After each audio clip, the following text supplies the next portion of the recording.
Merci Madame la Présidente. Ma question s'adresse au ministre de l'Intérieur. Monsieur le ministre, le 8 mai, nous commémorions les 80 ans de la victoire des Alliés contre le nazisme. 2 jours après, des néo-nazis défilaient en plein Paris. Slogans racistes, visages dissimulés, cagoulés, tatouages nazis avec croix gammée, tambours à flammes rouges rappelant ceux des jeunesses hitlériennes. Beaucoup de nos compatriotes abasourdis ont éprouvé un sentiment de colère, de dégoût même, face à ce spectacle indigne. Parmi ces manifestants, Marc de Cacrèves-Almeigné, ancien du GUD, Raphaël Emma, ex-assistant parlementaire RN, ou encore Axel Lousteau, proche de Marine Le Pen. Les pouvoirs publics ont tenté d'interdire ce rassemblement en vain. Monsieur le ministre, cette manifestation n'aurait jamais dû avoir lieu. Le préfet de police aurait dû faire appel de la décision de justice. La police aurait dû intervenir pour ne pas laisser défiler des hommes au visage masqué. Dimanche, en campagne pour la présidence de votre parti, vous expliquiez que vous réserviez vos coups à vos adversaires, la gauche. Pas un mot sur ces manifestations à Paris. Pas une réaction de votre part, ni du gouvernement. Vous qui êtes toujours prompt à dénoncer les excès de violence de l'extrême gauche, vous qui faites de l'insécurité votre fonds de commerce électoral, allez-vous enfin prendre la mesure de la menace que représente la montée de l'extrême droite dans ce pays, monsieur le ministre? Allez-vous prononcer la dissolution du collectif du 9 mai? Allez-vous, comme le proposent les socialistes avec Arthur Delaporte, interdire tous les symboles de haine dont il est clairement établi qu'ils renvoient à une idéologie fasciste? La seule présence de ces symboles dans nos villes devrait constituer un trouble à l'ordre public. Il y a quelques semaines, des manifestants chantaient « Paris est nazi ». Non, mes chers collègues, Paris est antifasciste, la France est antifasciste, notre République est antifasciste et il serait temps que le gouvernement le soit aussi. Merci beaucoup.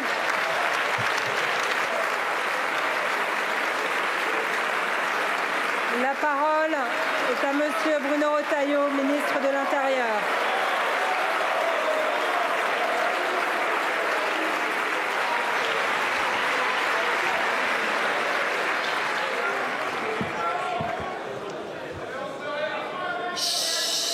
Allez, un peu de Madame silence, s'il vous plaît. la Présidente, Mesdames, Messieurs les députés, oui, bien entendu que tous nous étions le 8 mai pour célébrer la paix, la liberté. J'étais dans la petite commune de naissance de Jean Delattre de Tassigny, en Vendée, qui a signé pour la France l'acte de capitulation de l'Allemagne nazie le 8 mai 1945. Je n'ai pas l'indignation sélective. Nous allons dissoudre, puisque nous avons enclenché la procédure, par exemple, un groupe d'ultra-droite, Lyon Populaire, avec d'autres groupes d'ultra-gauche, comme la Jeune Garde. Pas de géométrie variable. Bien sûr, le week-end dernier, avec le préfet de police de Paris, nous étions convenus qu'il prenne 3 arrêtés d'interdiction de 3 défilés. Un défilé d'ultra-droite, un contre-défilé d'ultra-gauche et enfin un village antifasciste au Panthéon.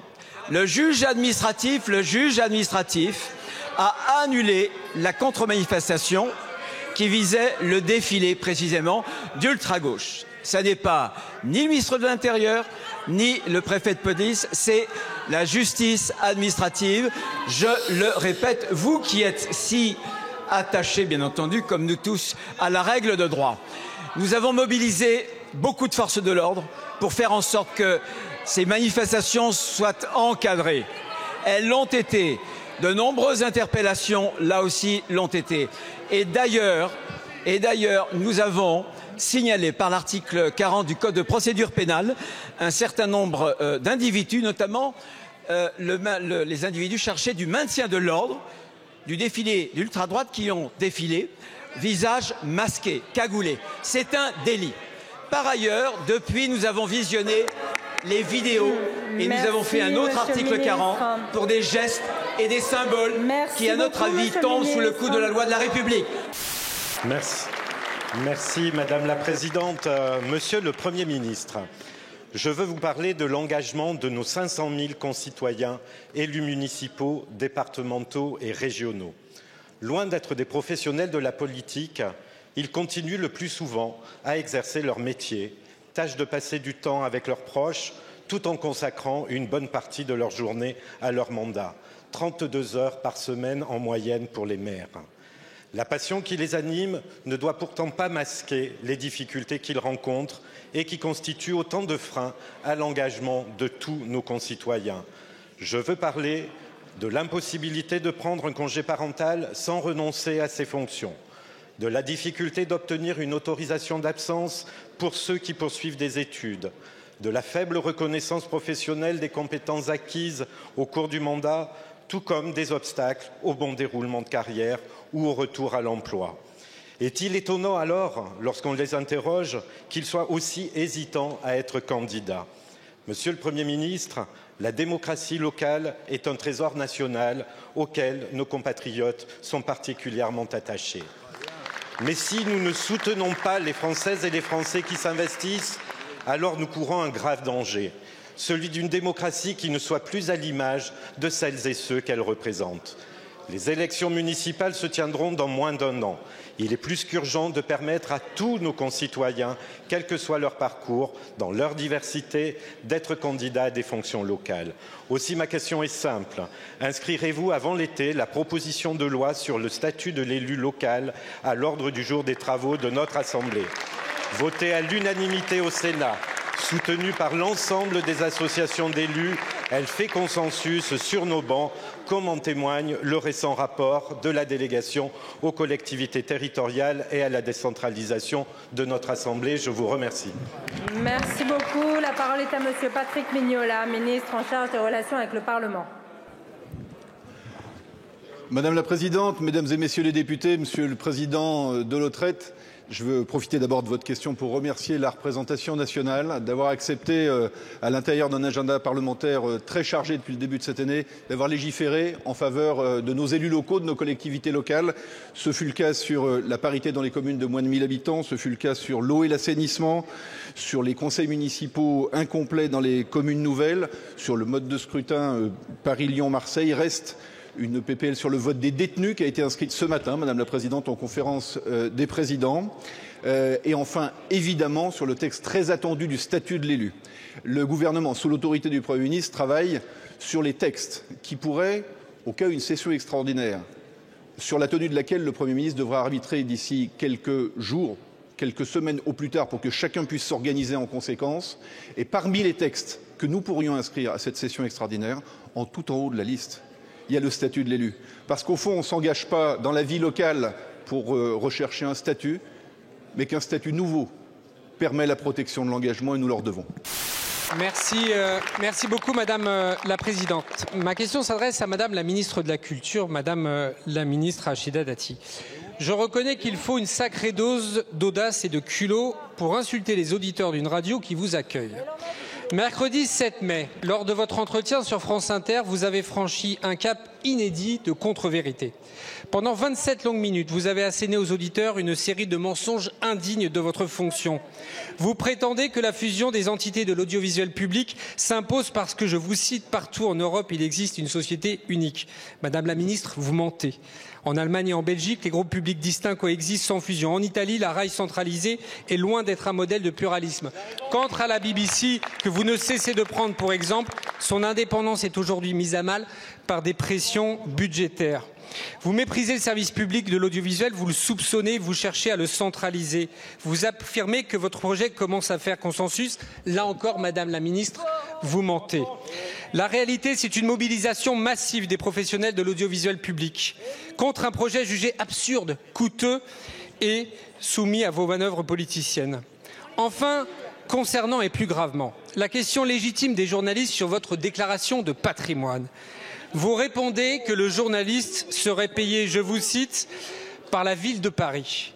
Outre la très médiocre tentative d'esquive à cette question qui nous intéresse légitimement tous, c'est une attaque indigne contre la presse et contre les institutions dont il est du ressort de votre ministère d'en assurer l'indépendance et la liberté. Pourquoi vous acharnez-vous à brader ce bijou national qu'est notre audiovisuel public? Vous avez déclaré « Il n'y a pas eu de coupe budgétaire dans mon ministère ». Là encore, vous mentez. Il y a une chose qui vous résistera, Madame la Ministre, la vérité et en cela aussi la démocratie. Alors ma question est simple, quand allez-vous retirer cette réforme absurde? Merci beaucoup, monsieur le député. La parole est à Madame Sophie Primas, ministre porte-parole du gouvernement. Merci. C'est qui? C'est moi. Voilà. Je vous remercie de votre élégance, monsieur le député. Madame la Présidente, Mesdames et Messieurs les députés, Monsieur le député Emmanuel Grégoire, je vous prie d'excuser Madame Rachida Dati, ministre de la Culture, qui est empêchée car elle reçoit un homologue étranger.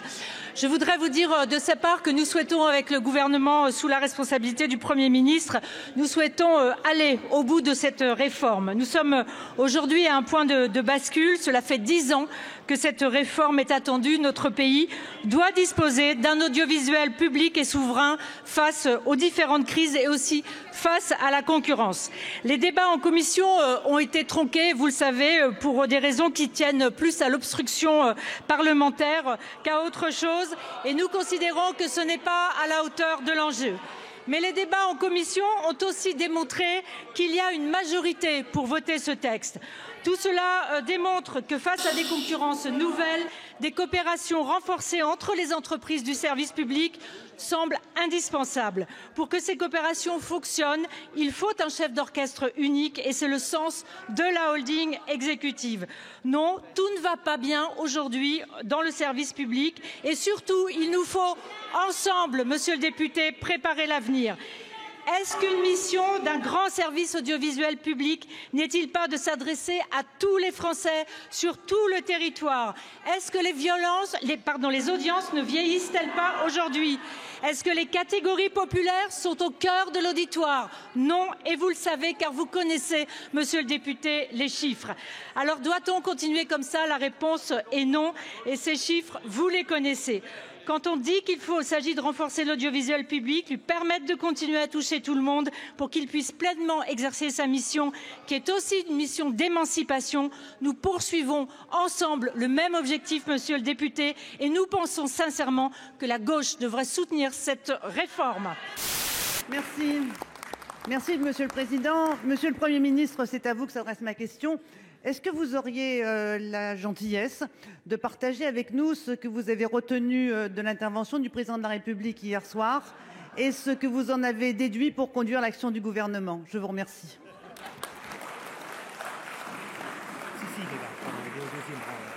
Pour vous répondre, la parole est au ministre délégué chargé des relations avec le Parlement.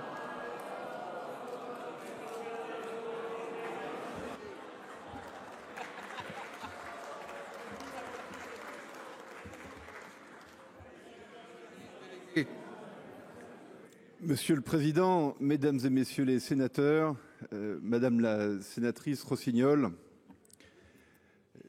le Président de la République agit conformément à la Constitution, notamment dans ce qu'on appelle son domaine régalien sur les questions internationales ou les questions de défense, dans les initiatives qu'il a prises dans ses relations avec les États-Unis, avec la Russie, dans la coalition des volontaires qui s'est efforcée de réunir pour obtenir la paix en Ukraine, dans l'action qui conduit au nom de la France dans le drame de Gaza, il fallait évidemment, comme il doit le faire à période régulière, qu'il rende des comptes aux Français. Mais lors de son intervention d'hier, il a voulu aussi articuler cette action avec l'action de politique intérieure qui est conduite par le gouvernement. Car il n'est pas de grande puissance qui n'ait pas aussi des finances saines, une économie durable, une jeunesse éduquée. Et il n'est pas de politique intérieure qui fonctionne si elle ne s'appuie pas sur un message puissant et sur des valeurs qui défendent celles de la République, qui ont fondé notre pays. Et si je lis dans vos yeux quelque ironie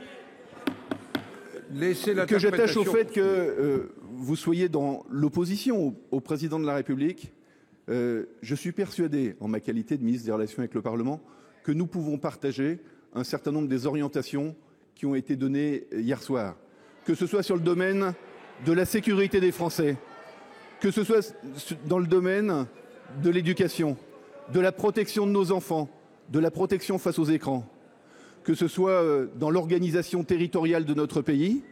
Et même si nous appartenons à l'opposition ou à une alliance majoritaire qui participe au gouvernement, ce qui est ressorti hier soir de cette émission, c'est que le président de la République avait une vision pour notre pays, qu'on peut ou non partager, mais que néanmoins, il avait des valeurs dont je suis sûr que nous les partageons. Il faut conclure. Madame Rossignol. Merci, Monsieur le Président. Je vais vous aider. Je vais compléter un peu ce que moi j'ai entendu et ce que beaucoup de Français ont entendu. À propos d'ArcelorMittal, le président de la République a déclaré, je cite, qu'il ne veut pas bloquer les entreprises qui veulent ajuster les choses. Alors, les choses, ça s'appelle des salariés. Ce sont des gens qui n'ont que leur travail pour faire vivre leur famille. Et les ajustements, en l'espèce, c'est 600 licenciements. Peut-être le président de la République pourra ajuster un peu son vocabulaire.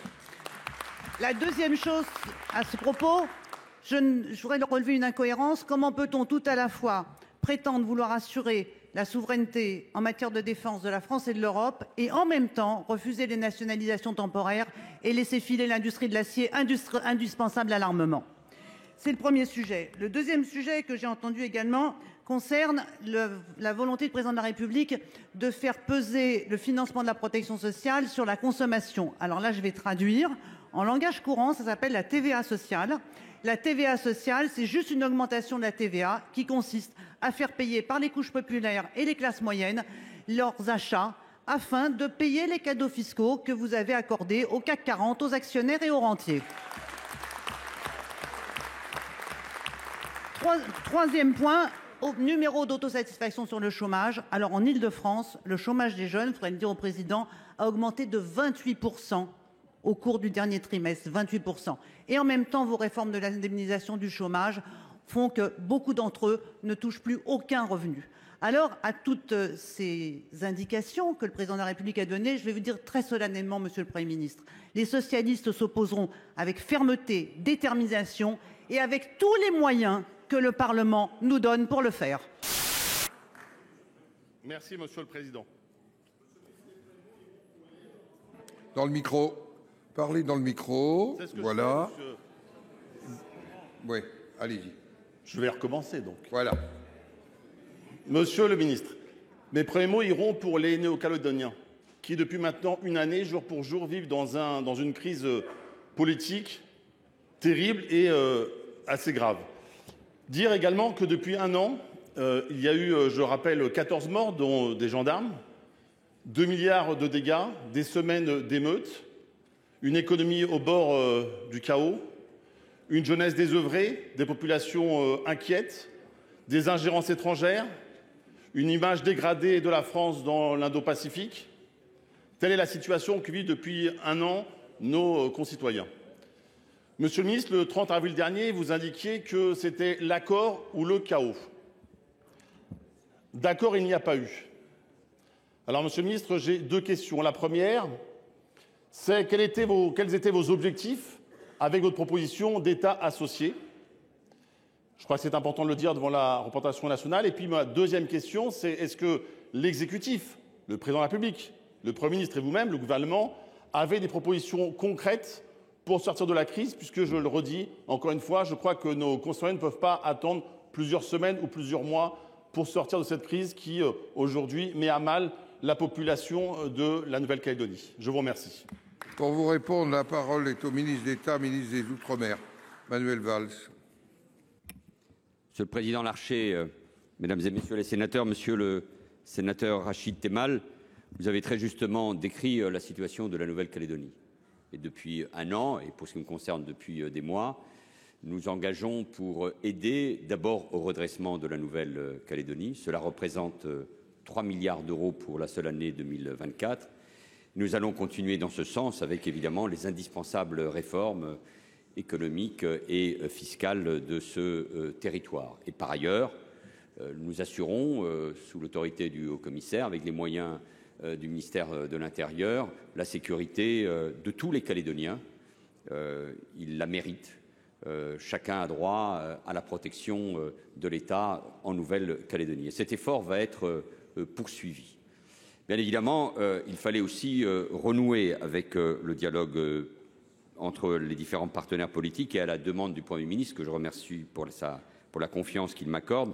J'ai d'abord voulu recréer les conditions d'un dialogue indispensable pour reconstruire un projet commun. Et notre méthode a permis que tous les partenaires, tous, se retrouvent autour de la même table pour négocier, pas seulement discuter, ce qui était impensable il y a quelques mois. Car les fractures sont profondes après le traumatisme du 13 mai et les inacceptables violences qui ont, vous l'avez rappelé, de nouveau fait couler le sang. Et la rupture de confiance, vous le savez, trouve cependant son origine dans une histoire ancienne qu'il nous faut regarder en face.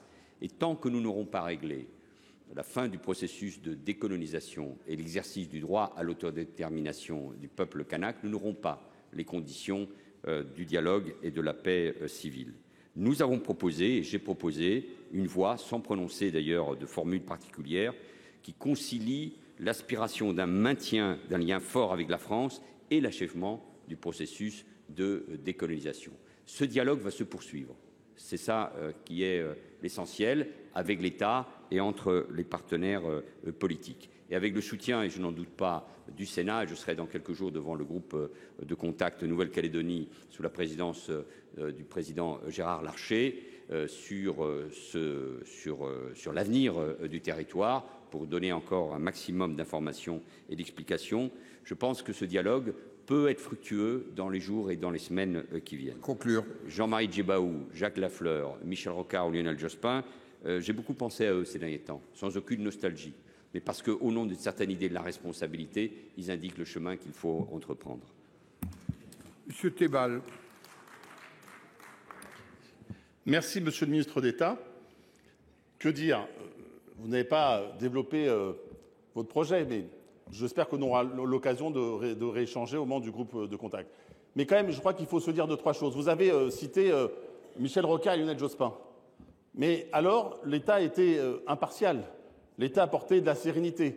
Aujourd'hui, à lire les gazettes, mais j'espère que ce sera démenti rapidement, on a pu comprendre qu'il y avait des options différentes au sein du gouvernement, et même dans l'exécutif. Je crois que c'est une mauvaise chose, et je vous invite rapidement, certes dans le groupe comptable, mais je crois qu'il sera important, Monsieur le Premier ministre, que nous ayons un débat en séance publique sur l'avenir de la Nouvelle-Calédonie. Parce que nous savons bien que devant nous, il y a plusieurs sujets, notamment le corps électoral. Il y aura la question des élections provinciales. Et quand je lis et quand j'entends notamment des propos de la présidente de la province du Sud, permettez-moi de m'inquiéter très largement de la suite qu'annonce Monsieur le ministre. Monsieur le Président, Mesdames et Messieurs les ministres, chers collègues, ma question s'adresse au Premier ministre. Je vais me référer au général de Gaulle à propos du président Albert Lebrun. Comme chef de l'État, deux choses lui avaient manqué: qu'il fût un chef, qu'il y eût un État. Qu'avons-nous vu hier soir? Il n'y a plus de chef. Et où est passé l'État? Le chef d'abord. Emmanuel Macron n'a plus les moyens politiques de ses révolutions. Sa virtuosité est désormais stérile. Le patron est devenu chroniqueur. Il ne lui reste que le commentaire et la justification de ses 96 mois à l'Élysée. Où est passée sa vision pour le pays? Chacun peut d'ailleurs ressentir la gêne de voir le président de la République ratifier les unes après les autres les propositions du maire de Béziers. L'État ensuite. Que reste-t-il de l'État régalien quand on transfère des compétences de police autant par incapacité à faire que par volonté de décentraliser? Que reste-t-il de l'État régalien quand nous en sommes à imaginer louer à l'étranger des places de prison? Le président a dit hier soir: quand le Parlement légifère, c'est difficile de l'arrêter. Que reste-t-il de la Ve République elle-même quand le gouvernement en est réduit à scruter les propositions de loi pour déterminer et conduire la politique de la nation? En sommes-nous vraiment arrivés là? Un pays endetté, un président sans ressort, des services publics en carafe et des référendums sans sujet et sans calendrier. Chacun voit que nous sommes dans l'ornière. Comment et quand comptez-vous nous en sortir? Pour vous répondre, la parole est au ministre délégué chargé des relations avec le Parlement, Monsieur Mignola.